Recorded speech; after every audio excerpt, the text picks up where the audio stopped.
Jonas, você tá no computador aí?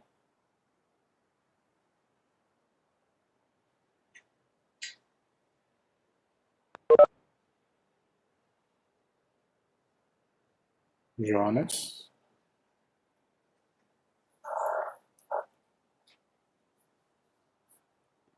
Oi, professor. você tá no computador? Você vai me enviar a apresentação? Como é que vai fazer? Tu que sabe, professor. Eu tô... Enviar como assim? No slide? É, ou você vai Não fiz compartilhar a tela? slide. Ah, não fez? Não, achei que era para apresentar normal, direto, Tá. aqui assim. Vamos só esperar. Acho que pode começar, a gente já atrasou.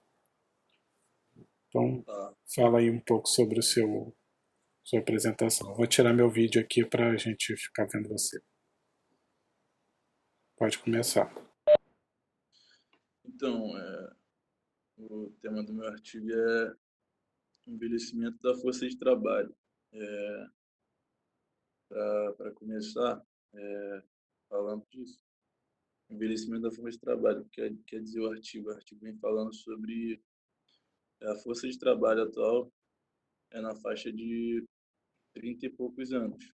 Mas ele diz, já tem um gráfico no artigo que dá que daqui a 30 anos, aproximadamente 2050, a população de 60 anos ou mais, ela vai estar ultrapassando a 2 bilhões de pessoas. Ou seja, a nossa força de trabalho vai envelhecer. Por que a força de trabalho vai envelhecer? Alguns dados dizem que é por causa da medicina, os avanços da medicina estão avançando, as pessoas já estão se cuidando mais, e também a taxa de fertilidade abaixou muito, e por isso a nossa força de trabalho vai envelhecer. E aí eu estimei que teria mais pessoas, eu ia fazer uma pergunta para as pessoas, em relação à empresa, por exemplo, você tem uma empresa, o envelhecimento da sua força de trabalho pode ser visto como uma crise ou uma oportunidade. O que vocês me diriam? Só que, como só tem o senhor, professor, o que o senhor diria? O senhor acha Não, que não isso é tô uma só eu crise? não. Tem um monte, tem o Ah, tem mais Darlan tá gente? aqui, Elton, Mari, Bia. O pessoal tá conectando. Ah, tá. Aí a Então, Bia pediu para peraí, você repetir aqui que ela não ouviu o que picotou. desculpa, vou tentar recapitular aqui. Então, tá me ouvindo bem, gente? Porque eu não sei, para mim tá normal. Sim, eu tô te ouvindo bem. Ah, mas Tá, eu estou te ok. ouvindo, mas quando você estava falando a pergunta, aí picotou, aí não deu Picotou. para entender. Por isso que eu pedi para Ah, você tá. Então, repetir, vou por voltar favor. na pergunta. Vou voltar na pergunta. A pergunta é a seguinte: o envelhecimento da sua força de trabalho pode ser visto como uma crise ou uma oportunidade. O que vocês acham? Você tem uma empresa. O que você acha que esse envelhecimento das pessoas dos seus subordinados estão ficando mais velhos? A maioria dos seus trabalhadores estão mais velhos. O que vocês acham? Isso é uma crise ou uma oportunidade? Se quiserem responder. Ao meu ponto de ver, Sim. eu entendi o que você falou. Ao meu ponto de ver, depende muito, porque tem empresas que investem nos seus funcionários, dando oportunidade, lógico, dando feedback para a pessoa poder estar se reciclando, né? Até porque a gente está com uma evolução em tecnologia e tudo mais. Eu não vejo isso como, como é que você perguntou, eu vejo a oportunidade das pessoas depende muito também do funcionário, porque tem funcionário, como a gente já teve debates, que ele entra na empresa, está naquele cargo, está confortável, aquilo ali, aquele mundo ali para ele está ótimo. Já tem outros funcionários não, que vai buscando crescimento, vai buscando se aprimorar mais, e com isso ele vai se especializando, e a idade é só números, porque isso não quer dizer que a pessoa é um bom funcionário, ao meu ponto de ver. Então, mas no geral, você acredita que você prefere ter funcionários mais novos ou funcionários mais velhos? É isso que eu ia perguntar, se você está falando de idade. Sim, de idade, de No idade. meu ponto de vista, eu acho que depende muito do tipo da sua empresa. Tem empresas que são muito tradicionais, e aí mantém funcionários muitos anos e não contrata ninguém e tudo mais. Então, às vezes, pode ser desconfortante para ela contratar alguém assim do nada para fazer uma coisa que outra pessoa fazia. Mas também tem, hoje em dia, mais ainda, a gente tem empresas que se renovam muito, que trabalham muito com essa coisa da renovação, que são mais antenadas com o que está acontecendo. E mudança nessas empresas já são constantes. Tem empresas que pessoas não permanecem mais de 5 anos num cargo. Ou pessoas não permanecem mais de 5 anos na própria empresa. Elas estão sempre procurando outras coisas. Então, eu acho que depende muito do tipo de empresa. E eu acho que essa coisa do envelhecimento do trabalhador, eu acho que hoje em dia está mais menos impactante, porque a gente tem empresas que se renovam muito mais fácil do que antigamente. Então, aqui no artigo, eles acreditam que é uma oportunidade, mas no geral eles veem que as pessoas desacreditam disso. As pessoas não acreditam que essa é uma oportunidade, as pessoas acreditam que essa é uma crise, porque as pessoas estão ficando mais velhas, então vão perdendo essa força de trabalho e tudo mais. Eu vou deixar aqui, vou ler aqui um trecho que eu copiei aqui do estudo da Laura Cartensen. O estudo de Laura Cartensen e colegas do Centro de Longevidade de Stanford mostra que os sexagenários de hoje são, em geral, sadios e experientes e tendem mais que seus colegas jovens a se sentirem satisfeitos no emprego. São dedicados a resolver problemas, são propensos a criar coesão social e compartilhar informações e valores organizacionais. Ou seja, eles valorizam muito os idosos, né, segundo esse estudo de longevidade, porque eles dizem que os idosos buscam sempre, os idosos hoje em dia, no caso, né, buscam se dedicarem mais, buscam aprender, sabe? Não estão mais relaxados, querem sempre aprender mais. Mas isso é um problema que a sociedade enfrenta, que eu vou entrar no ponto aqui de discriminação etária, que é falado no artigo. O que é discriminação etária? Discriminação etária é como se fosse uma discriminação racial, como acontece hoje em dia, mas é discriminação contra idosos. Por exemplo, quando você... Isso é um problema que está imaculado na sociedade. Quando, por exemplo, o artigo diz como de propagandas, como se fosse, por exemplo, a propaganda da LG. Vou dar um exemplo aqui que vem na minha cabeça. Eles fazem celulares para idosos. Tudo bem, não vejo problema em fazer celulares para idosos. Mas o problema é que eles botam comerciais como se dissesse assim: olha aqui, o celular é para você, com letra grande, que você bobinho, não entende direito, sabe? Eles discriminam os idosos, como se os idosos não tivessem a capacidade de aprender a mexer no celular tão novo quanto os nossos, sabe? Da nossa geração. Então, isso é uma discriminação etária que está imaculada na sociedade, não só por meio das empresas, mas por meio também da própria sociedade mesmo, propagandas, como eu disse, essa da LG, por exemplo. E algumas empresas são muito contrárias a isso. São muito de terem erros assim, como é o caso da IBM. A IBM está sendo processada por práticas impróprias para marginalizar e demitir funcionários mais velhos. Isso é uma prática errada, que tipo, as pessoas perdem a noção, sabe, das coisas. Mas também, por outro lado, tem empresas também que já fazem coisas diferentes, sabe? Que já vêm se preparando para isso, para esse futuro tão próximo que já estamos chegando.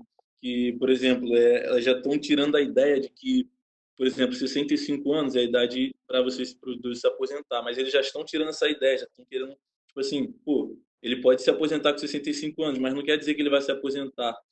A pesquisa é mais para o lado dos Estados Unidos, e lá eles não têm isso, eu acredito, pelo que eu entendi no artigo, não pesquisei a fundo por fora, que eles não têm sistema igual o nosso de aposentadoria. É diferente do nosso, sabe? Eles vão juntando eles mesmos, tipo, a pensão, e aí, se acabar a pensão, eu não sei o que eles fazem, sabe?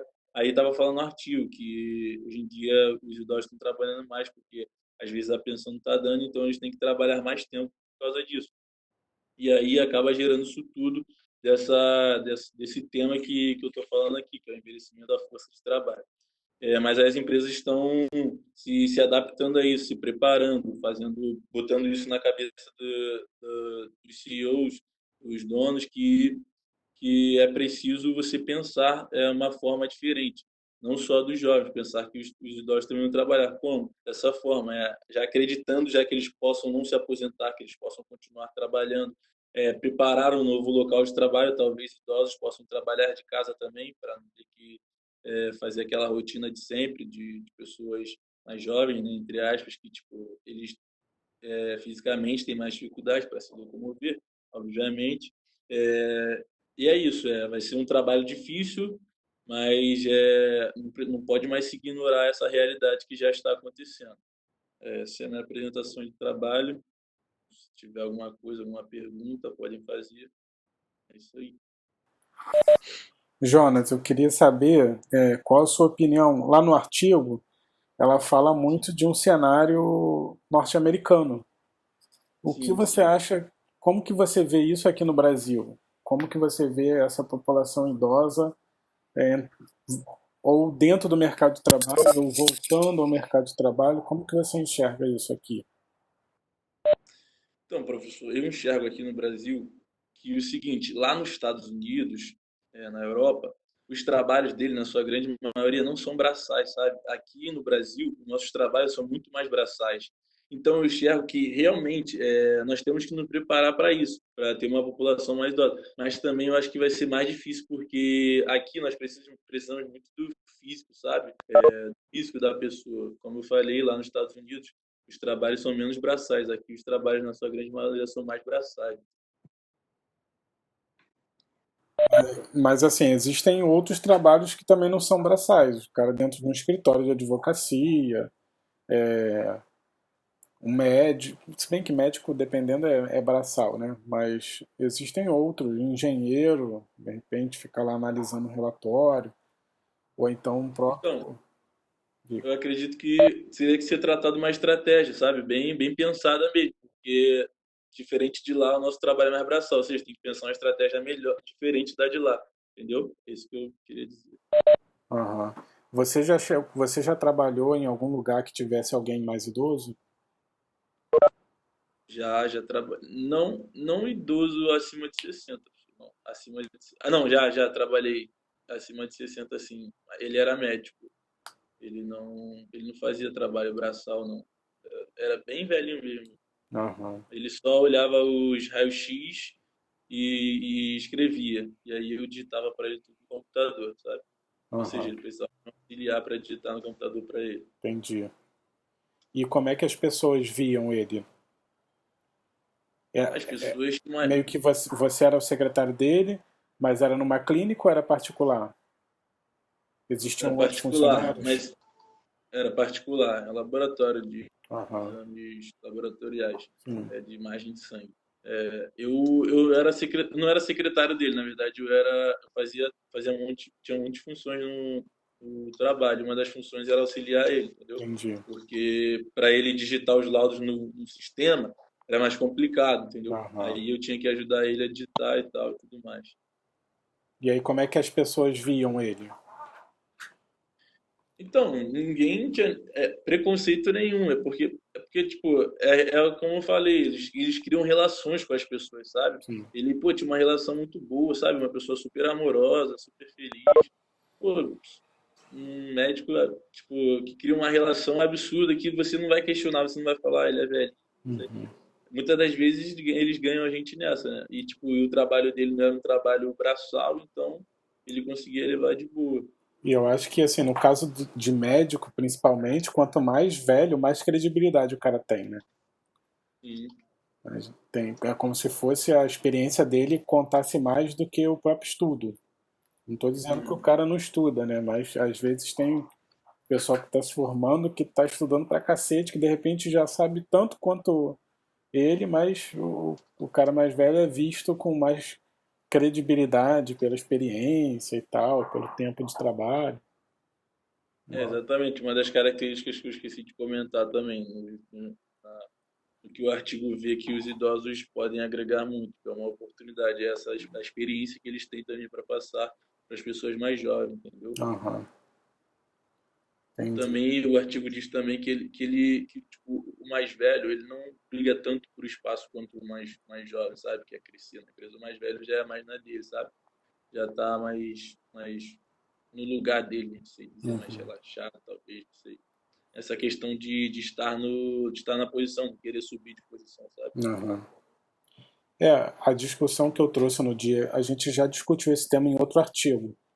Aí a discussão que a gente trouxe lá é a importância da gente perceber que essa população idosa, ela já não está mais conseguindo se aposentar como antes. Assim. Alguns, obviamente, conseguem se aposentar e se manter aposentado e só com aquilo com o que recebe da aposentadoria. Mas muitos não conseguem se sustentar só com a aposentadoria, né?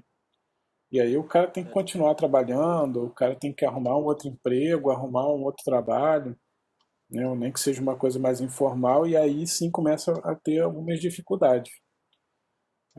Aqui no Brasil ainda existe muito preconceito em relação a isso. Em outros países, em que a população é majoritariamente mais velha, né, se a gente for ver aí países desenvolvidos como Japão, Canadá, são países em que a taxa de natalidade é menor, né? Então tem uma população mais velha automaticamente. E aí essa população mais velha começa a ter problemas justamente porque não tem a população nova trabalhando para pagar FGTS, por exemplo, né, aposentadoria. Aí começa a ter desequilíbrios gigantes, que é o que a gente está começando a ver, né? Vira e mexe a gente vê pessoal discutindo proposta de mudar lá as cotas da aposentadoria, a gente se aposentar cada vez mais tarde. Por que isso? Porque o sistema do jeito que está não suporta a população envelhecendo. Né? A população envelhece automaticamente, o cara vive mais tempo. Então vamos supor, antes se aposentava com 60 anos. A expectativa de vida do cara era de 70. Né? Então o cara às vezes vivia 10 anos com a aposentadoria. Agora a expectativa do cara é 80, 85. A aposentadoria não sustenta o cara por esses 20 anos. Então tem que jogar sempre para frente, porque senão a conta não bate, não fecha. E ainda tem um revés de que a taxa de natalidade, fertilidade tem caído Sim. bastante. Ou seja, não tem mais pessoas novas para trabalharem para eles. Ou seja, eles vão tendo mais tempo de vida, ou seja, estão gastando mais dinheiro, entre aspas, do governo. Na verdade é o certo, mas também não está sendo injetado no governo porque os jovens não estão nascendo. Sim. Ou seja, está diminuindo a população jovem. Aham. Beleza. Então, parabéns pela apresentação. Ficou faltando slide, pô. A gente sempre teve slide. Aí você não Então, trouxe professor, na slide minha hoje. cabeça não tinha como eu apresentar o slide. Eu falei, acho que o professor não quer slide, porque não tinha como eu apresentar. Você falou, você vai apresentar ao vivo. Eu falei, tá bom, vou apresentar ao vivo. Aí por isso que eu não fiz slide. Não, tudo E a bem. apresentação, na verdade, está pronta desde terça passado, que você tinha falado. Aí você falou, não, esse aqui eu não, tudo bem, esse problema aí. Aí senão a gente tinha feito já há muito tempo. Não, beleza. Sabe? Então, eu vou... Pessoal, obrigado por estarem aqui conectados. Dar essa força aí para o Jonas, para ele não ficar sozinho comigo. Dar uma aliviada, né? A Bia participou aí, o pessoal comentou aqui no chat só sim, oi, não sei o quê. Mas já dá uma moral. Aí eu vou pedir para vocês saírem, que eu vou conversar com o Jonas agora, em particular. Tá bom, gente? Mari, Derekson, Darlan, Carol, beijos. Até a próxima, até sexta. Tchau. Vão embora, estão sendo expulsos. Esperar o pessoal sair, aí a gente conversa. Tá bom.